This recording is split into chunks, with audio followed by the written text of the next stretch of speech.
এক বছর হতে চললেও জুলাই আন্দোলনের ক্ষত এখনও তাড়িয়ে বেড়াচ্ছে নির্মমতার শিকার পরিবারগুলোকে। তাদেরই একটি শহীদ শাহরিয়ার হোসেন রোকনের পরিবার। শত শত ছররা গুলিতে ঝাঁঝরা ছেলের বুকটি এখনও তাড়িয়ে বেড়ায় রোকনের বাবা মাকে। সংসারের একমাত্র উপার্জনকারী ছেলেকে হারানোর শোক এখনও কাটিয়ে উঠতে পারেনি তারা। চরম কষ্টে দিন পার করলেও তাদের চাওয়া দেশে প্রতিষ্ঠিত হোক মানুষের অধিকার ও ন্যায় বিচার। নাজমুল হোসেন সাইমনের তোলা ছবিতে বিস্তারিত জানাচ্ছেন সাদিয়া কানিজ। ন্যায্য দাবি আদায়ে বৈষম্য বিরোধী ছাত্রদের নেতৃত্বে শান্তিপূর্ণ আন্দোলন শুরু হয় ১ জুলাই থেকেই। কিন্তু দাবি না মেনে কর্তৃত্ববাদী সরকার উল্টো ছাত্র জনতাকে দমাতে বিভিন্ন বাহিনীর সঙ্গে দলীয় নেতাকর্মীদের লেলিয়ে দেয়। তারা নির্মম ও নিষ্ঠুরভাবে গুলি চালিয়ে অসংখ্য ছাত্র জনতাকে হত্যা করে। তাদেরই একজন ২৩ বছরের তরুণ শাহরিয়ার হোসেন রোকন। ১৯ জুলাই অন্যান্য এলাকার মতো মোহাম্মদপুরেও ফ্যাসিবাদকে টিকিয়ে রাখতে ছাত্র জনতার উপর হামলা চালায় আওয়ামী ক্যাডার ও পুলিশ। সে সময় ব্যবসার বকেয়া টাকা আনতে গিয়ে তাদের হাতে জীবন দিতে হয় রোকনকে। এক দুটি নয়, শত শত ছররা গুলি ঝাঁঝরা করে দেয় তার বুক।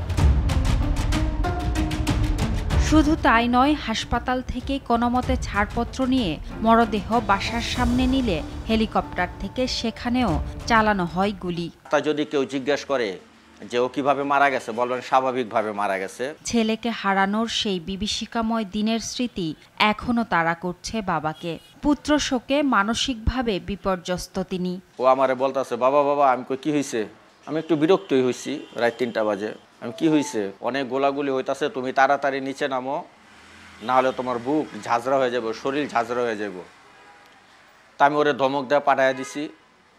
পাঠানোর কয়েক ঘন্টা পরে আমার ছেলে বুক ঝাঁঝরা হয়ে যায়। সন্তানের কথা মনে হলে বুকের ভেতরটা দুমড়ে মুচড়ে যায় রোকনের মায়ের। মাঝারি তালে হয়ে রয়েছে আর গায়ে গুলি লাগো, গুলি আবার বুঝবুল্লার গায়ে গেছে সকালবেলা।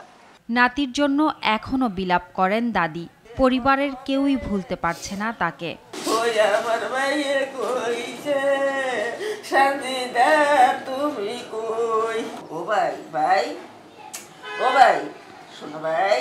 ও যা কইরা গেছে আমাদের সাথে, সবই তো এখন আমাদের কাছে স্মৃতি হয়ে রয়ে গেছে। প্রত্যেকটা ক্ষণই ওর কথাটা বেশি মনে পড়ে। শুধু রোকন নয়, দেশকে ফ্যাসিবাদ মুক্ত করতে এমন হাজার হাজার মানুষ জীবন দিয়ে গেছেন। পরিবারের চাওয়া যে উদ্দেশ্যে তাদের এই আত্মত্যাগ, তা যেন কখনো হারিয়ে না যায়। এই ছেলের লাশ যখন আমার কাঁধে, তখন আমার মনে হয় যে সারা পৃথিবী মনে হয় আমার কাঁধে। আমার খুব লাগছে, কষ্ট লাগছে যে এই জায়গায় যদি ও না যায়, যদি আমি যেতাম। সাদিয়া কানিজ, RTV, ঢাকা।